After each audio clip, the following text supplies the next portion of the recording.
नमस्कार दोस्तों, मैं डॉक्टर सुनीता स्वागत करती हूँ आपका बैक टू रूट्स में। आज हम बात करेंगे मानसिक स्वास्थ्य की। मानसिक स्वास्थ्य क्या होता है, उसके कारण क्या होते हैं, वो कितने प्रकार का होता है, किस तरह का होता है, उसके सिम्टम्स क्या होते हैं, उसको पहचानने के सिम्टम्स क्या होते हैं और कैसे उसे हम अपने ही स्तर पर बिना दवाओं के उससे निकल सकते हैं, उसको ठीक कर सकते हैं, इसके बारे में बात करेंगे। तो शुरुआत करते हैं, मानसिक स्वास्थ्य क्या होता है। तो मानसिक स्वास्थ्य वह स्थिति है जिससे व्यक्ति अपने काबिलियत, अपनी कैपेबिलिटीज़ और कमियों को पहचान सकता है और जीवन के तनावों को पार कर सकता है। जीवन में जो ऊंच नीच आती है उससे आराम से निकल सकता है और अपने काम को उत्पादकता के साथ कर सकता है और समाज में अपनी भागीदारी अच्छे से निभा सकता है। तो यह है मानसिक स्वास्थ्य की परिभाषा। तो मानसिक स्वास्थ्य में दिक्कतें कब आनी शुरू होती हैं, उसके कारण क्या होते हैं। मानसिक स्वास्थ्य में दिक्कतें आने के बहुत सारे कारण हैं। मुख्यतः आप कह सकते हो कि जब स्ट्रेस, तनाव बहुत लंबे समय तक रहता है तो मानसिक स्वास्थ्य में दिक्कतें आने लग जाती है। अब तनाव बहुत विभिन्न प्रकार की कारणों से हो सकता है, जैसे व्यवसाय या जो आप नौकरी करते हैं वहाँ का वातावरण, नौकरी का प्रेशर जो आजकल आम बात है, लंबे घंटों की काम, आउटपुट का प्रेशर, ये सब चीज़ें, और शिक्षा, फिर सामाजिक मेल जोल जो समाज में हमारे उठ बैठ है उसके कारण से दबाव, हाँ, और जैविक कारण भी हैं कुछ, जैसे उम्र है, लिंग है, आनुवांशिकता है। इसके सिवाय जो लंबी बीमारी से गुजर रहे होते हैं लोग, बहुत समय से लंबी बीमारियां जैसे कैंसर है, क्रोनिक पेन है, पुराने दर्द, ऐसी लंबी जो बीमारियां व्यक्ति को झेलनी पड़ती है, उसकी वजह से भी मानसिक स्वास्थ्य में दिक्कतें आनी शुरू हो जाती है। तो अब हम बात करते हैं मानसिक स्वास्थ्य किस किस प्रकार के होते हैं, कितने तरीके के होते हैं। तो मोटे तौर पे अगर हम कहें तो मानसिक विकार जो हैं वो 3 प्रकार के होते हैं। एक है एंग्जाइटी, जिसे आप चिंता कह सकते हैं। फिर दूसरा है मूड का डिसऑर्डर, मूड के उतार चढ़ाव, और तीसरा होता है साइजोफ्रेनिया डिसऑर्डर। तो इनको हम एक एक करके लेते हैं। तो एंग्जाइटी है, यह गंभीर डर होता है, किसी भी प्रकार की वस्तु या परिस्थिति से जुड़ा हुआ जो डर होता है वह एंग्जाइटी कहलाता है। एंग्जाइटी भी कई तरह का होता है, जैसे पहला है जनरलाइज्ड एंग्जाइटी डिसऑर्डर, जिसे गैड भी कहते हैं, GAD, गैड। तो अत्यधिक चिंता से जो रोजमर्रा के जीवन को बिगाड़ देती है, जैसे बेचैनी रहना, रेस्टलेसनेस, थकान रहना, मांसपेशियों में तनाव रहना और नींद का बाधित होना। तो ये होता है जनरलाइज्ड एंग्जाइटी डिसऑर्डर। दूसरे तरह की एंग्जाइटी होती है पैनिक एंग्जाइटी। तो ये इसके दौरे पड़ते हैं, निरंतर पैनिक दौरे पड़ते हैं तथा उससे अचानक कोई परिस्थिति आने पर व्यक्ति को उस चीज़ का डर, भय सताता है। तो ये है। और फिर तीसरा होता है फोबिया, ज़रूरत से ज़्यादा डर लगना, जैसे किसी चीज़ या परिस्थिति से डर जाना, लोगों से मिलने से डरना, जैसे लिफ्ट में अकेले हो गए तो डरना, अंधेरे से डरना, अत्यधिक जो डर होता है वो फोबियाज कहलाता है। फिर चौथा होता है ऑब्सेसिव कंपल्सिव डिसऑर्डर, OCD, किसी भी प्रकार की गतिविधि को बार बार करना, जैसे मोटा उदाहरण आप ले सकते हो, हाथों को बार बार धोना। फिर 5वें प्रकार का होता है post traumatic stress disorder, PTSO, किसी हादसे के बाद में उस स्थिति का बार बार महसूस होना, बार बार उस चीज से डर लगना, इसको कहते हैं पोस्ट ट्रॉमेटिक डिसऑर्डर। दूसरे तरह का जो हमने बोला था मूड डिसऑर्डर, मूड डिसऑर्डर में हमारे मूड में उतार चढ़ाव आता रहता है। तो कई कारणों से हो सकता है, जैसे एक बड़ा कारण ऐसे भी लगता है जहाँ पे सनलाइट कम होती है, जिन दिनों में सूरज की रोशनी कम निकलती है तो लोगों के को डलनेस महसूस होने लग जाती है, उनका उत्साह कम होने लग जाता है, मायूसी आ जाती है। तो ये इस तरह से होता है मूड डिसऑर्डर। हाँ, वो सीज़न के ऊपर डिपेंड करता है। इसको ऐसे भी कहते हैं सीजनल अफेक्टिव डिसऑर्डर, तो सीज़न के हिसाब से आता है। और तीसरे प्रकार का जो मानसिक दिक्कत है वो कहलाता है साइजोफ्रेनिया के विकार। यह 16 से 30 साल के उम्र के लोगों को ज़्यादा होता है। व्यक्ति इसमें जो है अपने विचारों को समेट नहीं पाता है, उसके विचार पूरे बिखरे रहते हैं और वो समेट नहीं पाता है। तो ये तो हुई विभिन्न प्रकार के मेंटल स्ट्रेस, जो विभिन्न प्रकार के मानसिक विकार होते हैं उनकी बात। अब हम बात करते हैं कि कैसे पहचाना जाए मानसिक विकार को। तो मानसिक विकार जब आने शुरू होते हैं तो व्यक्ति को लोगों से मिलना, अपने दोस्तों से, रिश्तेदारों से, अपने कोलीग से वो दूरी बनाने लग जाता है। और उसे जो अपनी खुद की रुचि की चीज़ें थी, जो हॉबीज़ थी, उनको भी अवॉइड करने लग जाता है।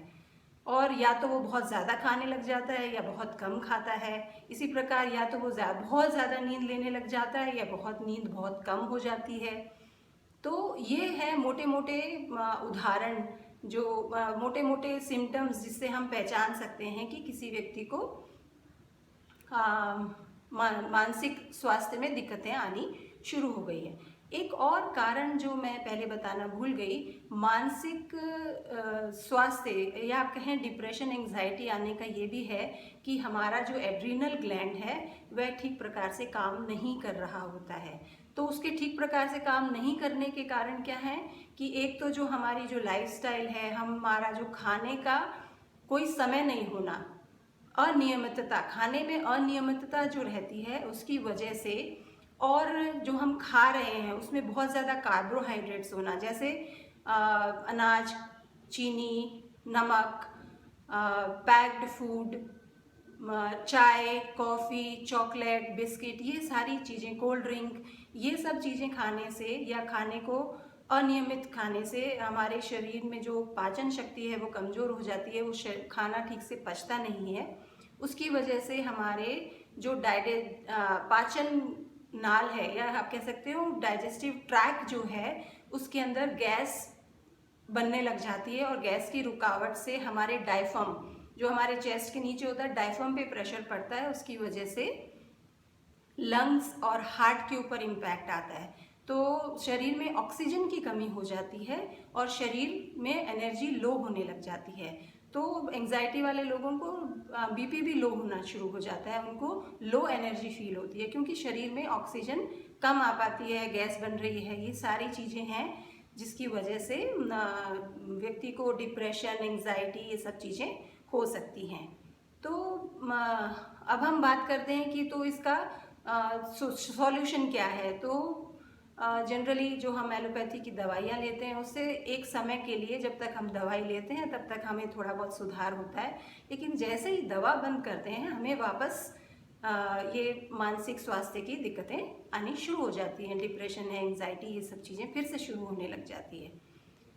तो इसको हम अपने घर पर ही रहकर नेचुरोपैथी, प्राकृतिक चिकित्सा के द्वारा, बहुत साधारण सा तरीके हैं जिनको आपको ध्यान रखना है और अपने जीवन में उतारना है।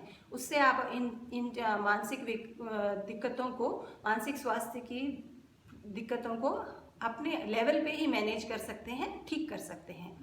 तो उसमें मुख्य चीज़ें क्या हैं? सबसे इम्पॉर्टेंट है अपने आप को फिज़िकली और सोशली एक्टिव रखना। हाँ, दूसरा है अपने डाइट को ध्यान में रखना, हम सबकी विस्तार से बात करेंगे अभी। तीसरा है नींद बराबर लेना, मेडिटेशन करना और कॉन्शियस रिलैक्सेशन करना, फिर आसन और प्राणायाम। तो इन चीज़ों का अगर हम अपने जीवन में उतार लें और इन चीज़ों का ध्यान रखें तो हम हमारे मानसिक स्वास्थ्य को अच्छा बनाए रख सकते हैं, और अगर कोई विकार आया है तो उसको ठीक कर सकते हैं। तो सबसे पहले जो फिज़िकली और सोशली एक्टिव की बात है उस पर बात करते हैं कि कैसे फिज़िकली एक्टिव। आप हमेशा अपने आप को कामों में बिज़ी रखिए, आपकी रुचि की जो चीज़ है, जो हॉबीज़ हैं, उनमें बिज़ी रखिए, अपने रोज़मर्रा अपने ऑफिस के काम में बिज़ी रखिए। तो अपने आप को किसी न किसी चीज़ में लगा के रखिए, हमेशा कुछ ना कुछ करते रहिए। तो उससे आपको संतुष्टि भी मिलेगी और आपका ध्यान भी बटा रहेगा। सोशली एक्टिव का मतलब कि लोगों से मिलते रहिए, खूब बातें चीतें करिए, हंसिए, ठहाके लगाइए, तो ये सोशली एक्टिव होने का तरीका हो सकता है। फिर डाइट पे अगर हम बात करें तो डाइट में आपको क्या नहीं खाना है, जैसे मैंने पहले भी बताया कि आपको बहुत ज़्यादा कार्बोहाइड्रेट्स नहीं खाने हैं, चीनी, नमक, सफ़ेद मैदा, सफ़ेद चावल, chocolates, cold drink, packed food, ये सब चीज़ें नहीं खानी हैं। तो हमें अपना स्वास्थ्य बनाए रखने के लिए क्या खाना है? ताज़े फल खाइए, ड्राई फ्रूट्स खाएं, दही, दूध, पनीर, अंकुरित अनाज विशेष करके, भुना हुआ अनाज, और बहुत सारा सलाद, ये सब आप अपने भोजन में शामिल करिए और इन पे ज़्यादा मतलब कम से कम पका हुआ खाना, रॉ फूड खाने की कोशिश करिए। तो उससे आपके जो, जैसे मैंने बोला था, एड्रिनल ग्लैंड की प्रॉब्लम होती है, गैस बन, ये सब चीज़ें उससे ठीक हो जाती हैं और शरीर को अच्छे प्रकार का न्यूट्रिशन भी मिलता है। ये तो हुई डाइट की बात। और एक और चीज़ कि ताज़ा बना भोजन ही करना है, हमें बासी भोजन नहीं करना है, क्योंकि बासी भोजन से एक तो उसके न्यूट्रिशन ख़त्म होने शुरू हो जाते हैं, दूसरा उससे शरीर में वायु उत्पन्न होने लग जाती है, आपके डाइजेस्टिव ट्रैक्ट में वायु बनने लग जाती है, तो वह दिक्कत करता है। और इसके बाद में हमने तीसरी बात जो है, प्रकृति से जुड़े रहिए। देखिए, सनलाइट का बहुत इम्पोर्टेंस है। आप सूरज की रोशनी में खुले में रहिए, वॉक करने जाइए, साइकिलिंग करिए, खुले वातावरण में रहिए, प्रकृति के साथ रहिए, पिकनिक मनाने जाइए, लोगों के साथ मिलिए, बैठिए, एक समूह में जो खेल होते हैं वो खेलने की कोशिश करिए। तो लोगों से जुड़कर रहने की कोशिश करें, अपने परिवार से, अपने समाज से, अपने दोस्तों से। और इसके बाद में जब हमने क्या कहा था कि नींद अच्छी होनी चाहिए, तो नींद अच्छी करने के लिए हम क्या कर सकते हैं कि सोने से पहले आप अनुलोम विलोम करें, बिल्कुल आराम से अपनी सांस को रिलैक्स करें, या सोने से पहले स्नान करके सोएं तो आपको नींद अच्छी आएगी। सोने से पहले आप ओम का उच्चारण कर सकते हैं, गायत्री मंत्र का उच्चारण कर सकते हैं, तो इससे आपका मन एकदम शांत होगा और आपको अच्छी नींद आएगी। फिर आसन की बात करते हैं, तो आसन हमें कौन से करने चाहिए? तो आसन में आप पश्चिमोत्तान आसन करिए,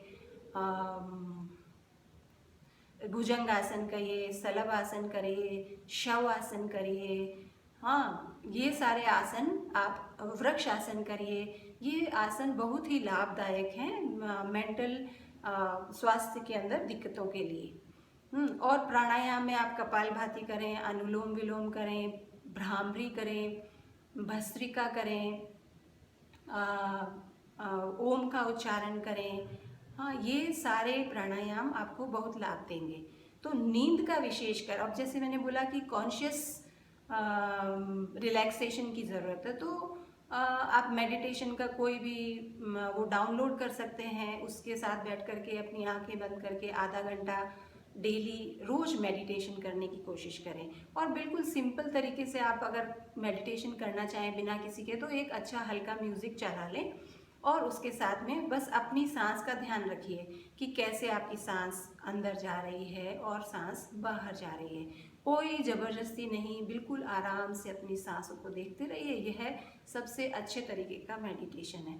बार बार ज़रूर आपका विचार इधर उधर जाएगा, तो फिर पुनः अपने विचार को हटाइए और फिर से अपनी सांस पे अपने विचार को लाइए। तो ये सबसे सिंपल तरीके का मेडिटेशन है, इसे भी आप कर सकते हैं। तो ये थी मेंटल स्ट्रेस पे पूरी चर्चा, और आगे हम और इस पे रोशनी डालते रहेंगे, और वीडियोस बनाएंगे जिसमें और भी विस्तार से और कुछ बिंदुओं पे बात करेंगे। धन्यवाद। आपको आज का वीडियो पसंद आया हो तो शेयर करें, सब्सक्राइब करें और लाइक करें। अगली बार तक के लिए स्वस्थ रहें और मस्त रहें।